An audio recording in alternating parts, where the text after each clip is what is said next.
भारत और नेपाल के संबंध उतने ही पुराने हैं जितना हिमालय और गंगा पुराने हैं।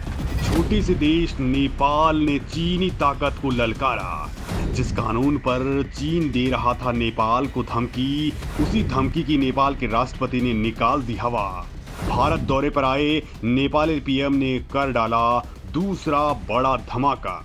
दोस्तों, इन दिनों वैश्विक स्तर पर बड़ी उथल पुथल मची हुई है। चीन एक और जहां भारत में आयोजित हो रहे G20 में खलल डालने की कोशिश में नए नए षड्यंत्र रच रहा है। इस पूरे के पूरे प्लान को बर्बाद करना चाहता है। तो वहीं भारत चीन को जवाब देने के लिए नई रणनीति पर काम करते हुए मिसाइलों की टेस्टिंग को लगातार आगे बढ़ा रहा है, क्योंकि चीन को ऐसी ही भाषा समझ में आती है। तो वहीं दोस्तों, अब चीन को लेकर एक और बड़ा खेल हो गया है और ये खेल कर डाला है भारत से बहुत छोटे से देश नेपाल ने, जो अब तक चीन की गोद में खेल रहा था। वो चीनी सरकार का गुलाम बना हुआ था और दोस्तों, वो सांस भी चीन से पूछ करके ले रहा था। लेकिन जब उसी नेपाल ने भारत से पंगा लेकर अपना खुद का नुकसान करवा लिया, तो उसे अब समझ में आने लग गई है कि चीन से नजदीकी उसके फायदे का सौदा नहीं है। और दोस्तों, अब मौजूदा नेपाली पीएम पुष्पकमल दहल प्रचंड भारत को मनाने के लिए दिल्ली पहुंचे हैं। इतना ही नहीं, बल्कि प्रचंड के पीछे से नेपाल के राष्ट्रपति ने चीन को लात मार दी है और ऐसा काम कर डाला है जिसकी कल्पना तो खुद नेपाली पीएम तक ने नहीं की थी। वो भी तब जब खुद नेपाल चीन को लगातार ऐसी धमकियां दे रहा था। या यूं मान लीजिए कि नेपाल ने चीन की घमंड पर लात मारकर उसका गुरूर तोड़ दिया है और दावा किया जा रहा है कि चीन ये कह रहा था कि नेपाल ने ऐसा भारत के प्रभाव के चलते किया है। तो दोस्तों, चलिए आपको भी बता देता हूं कि नेपाल ने चीन के साथ आखिर क्या कुछ किया है। फिर हम लोग ये जानेंगे कि चीन को कैसे नुकसान इससे पहुंचने वाला है और कैसे उसका तिब्बत अब उसके हाथ से भी निकल सकता है। यानी दोस्तों, एक बड़ा ग्लोबल गेम हो सकता है। तो दोस्तों, नेपाल के प्रधानमंत्री पुष्पकमल दहल प्रचंड 4 दिवसीय दौरे पर भारत में हैं। प्रचंड ने पीएम मोदी से मुलाकात की है, जिसमें उन्होंने ऊर्जा, व्यापार और कनेक्टिविटी को लेकर के नए समझौते करने की बात कही है। लेकिन इस मुलाकात से ठीक पहले एक बड़ा खेल हुआ।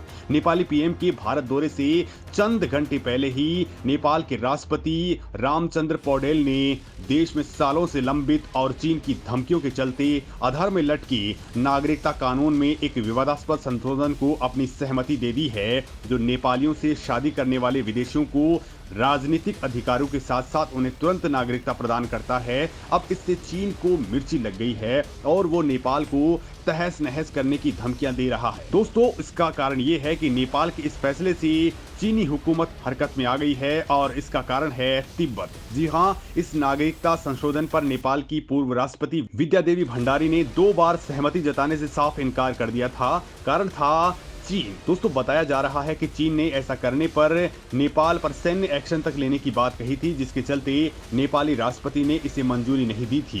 दरअसल नेपाली कानून में ये संशोधन नेपाल के नागरिकता कानून को दुनिया के सबसे उदार कानूनों में से एक बनाता है। राष्ट्रपति पौडेल के कानून को अपनी सहमति देने से चीन परेशान हो सकता है। चीन इस कानून को लेकर के नेपाल को चेतावनी देता आया है कि ये कानून तिब्बती शरणार्थियों के परिवारों को नागरिकता और संपत्ति का अधिकार दे सकता है। यानी तिब्बत के जो लोग हैं, जो चीनी सेना के डर से नेपाल में शरण ले रहे हैं, उन्हें अब बिना किसी परेशानी के नेपाली नागरिकता मिल सकती है और ये नेपाल का बहुत बड़ा फैसला है। इसे चीन की धमकियों की हवा निकल गई है। चीन दावा कर रहा है कि नेपाल ने ऐसा भारत के कहने पर किया है। दोस्तों, ये नेपाल की चीन पर पहली चढ़ाई है। आपको बता दूं कि नेपाल अब भारत के साथ दोस्ती को बहुत तेजी के साथ आगे बढ़ाना चाहता है। नेपाल चाहता है कि चीन उसके पूर्ववर्ती इलाकों पर कब्जा करने वाला है और नेपाल को चीन के इस हमले से केवल एक ही देश बचा सकता है और वो है भारत। और यही कारण है कि नेपाल के पीएम प्रचंड भारत के दौरे पर हैं। यहाँ उन्होंने पीएम मोदी से कई समझौतों पर साइन करने की बात कही है। वहीं पीएम मोदी ने कहा है कि नेपाली पीएम प्रचंड से द्विपक्षीय बातचीत के दौरान दोनों पक्षों के बीच लॉन्ग टर्म पावर समझौता हुआ है। इसके तहत आने वाले 10 सालों में भारत ने नेपाल के साथ में 10,000 मेगावाट बिजली आयात करने का टारगेट रखा है। वहीं इस मुलाकात के दौरान ये भी फिक्स हुआ कि भारत और नेपाल के बीच प्रस्तावित रामायण सर्किट में तेजी लाई जाएगी। भारत पहुंचे नेपाल के प्रधानमंत्री पुष्प कमल दहल प्रचंड और पीएम मोदी के बीच में मुलाकात के दौरान ये सब कुछ हुआ है। बातचीत के बाद पीएम मोदी ने कहा है कि दोनों देशों के बीच रामायण सर्किट का काम बहुत तेजी से पूरा किया जाएगा। दोस्तों, आपको ये भी बता दूं कि प्रचंड कोई दूध के धुले हुए नेता नहीं हैं। वो कई बार भारत के खिलाफ बोल चुके हैं। प्रचंड को चीन का सबसे करीबी नेता माना जाता है। वो ओली की तरह ही दूसरे नेता हैं जो भारत के खिलाफ आग उगलते रहे हैं। प्रचंड को 2009 में पीएम पद से इस्तीफा देना पड़ा था, जिसकी वजह वो भारत को मानते हैं। प्रचंड ने नेपाल आर्मी चीफ रुकमंगल कटवाल को पद से हटा दिया था। भारत इसके खिलाफ था। भारत के साथ गतिरोध के बीच उनको इस्तीफा देना पड़ा था। इसके बाद उनकी नजदीकियां चीन से बढ़ने लगी। इस्तीफे के बाद वो कई बार चीन के निजी दौरे पर गए। प्रचंड ने कहा था कि भारत और नेपाल के बीच जो भी समझौते हुए हैं उनको खत्म कर देना चाहिए। दोस्तों, साल 2016 और 17 में भी प्रचंड के हाथ में नेपाल की सरकार रही। इस दौरान उन्होंने कहा था कि नेपाल अब वो नहीं करेगा जो भारत कहेगा।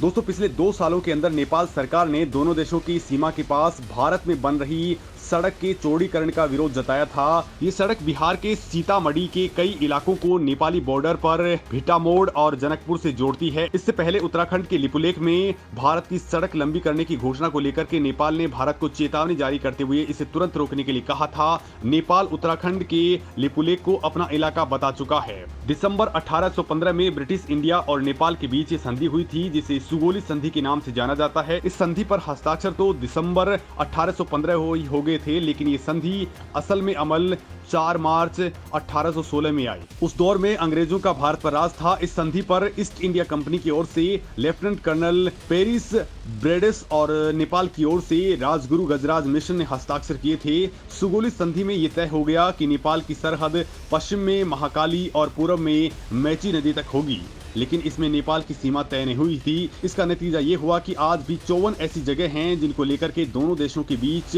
गतिरोध बढ़ता रहता है। और दोस्तों, नेपाल में जो मौजूदा सरकार के मुखिया हैं यानी कि प्रचंड, वो भारत में नेपाली गोरखाओं की एंट्री को भी बैन करवाने के लिए आगे बढ़ चुके हैं। उन्होंने साफ साफ पहले भी कहा था कि अब नेपाली गोरखाओं को भारत की सेना में जाने से रोक देना चाहिए। और आज की डेट में लगातार नेपाली गोरखाओं की तादाद भारतीय सेना में घटती जा रही है, जिसके लिए भी यही प्रचंड जिम्मेदार हैं। तो दोस्तों, मोदी सरकार के साथ में ये एक बार फिर से घुटनों पर आए हैं, तो इसके क्या मायने हो सकते हैं? इस मामले में आप क्या कुछ सोचते हैं? कमेंट करके जरूर बताएं।